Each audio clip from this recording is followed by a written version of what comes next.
அஸ்ஸலாமு அலைக்கும். Saturday morning காத்தால எந்திரிச்சதே பார்த்தீங்கன்னா, லேட் ஆயிருச்சு. இந்த 3 நாள் ஸ்கூல் லீவ் விட்டதும் போதும், ஒவ்வொரு நாளும் லேட்டா தான் எந்திரிச்சுட்டு இருக்கேன்.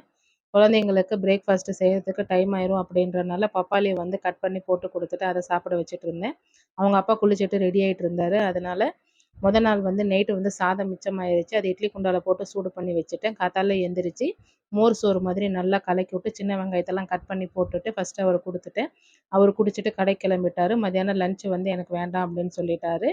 எங்களுக்கோசரம் ஒரு 11 மணிக்கு மேல வந்துட்டு குழந்தைங்களுக்கு தோசை போட்டு குடுத்துருந்தேன். தொட்டுக்க பார்த்தீங்கன்னா, நாள் வச்சிருந்த பருப்பு சால்னா இருந்தது. அதே வச்சு மேனேஜ் பண்ணி சாப்பிட்டாச்சு.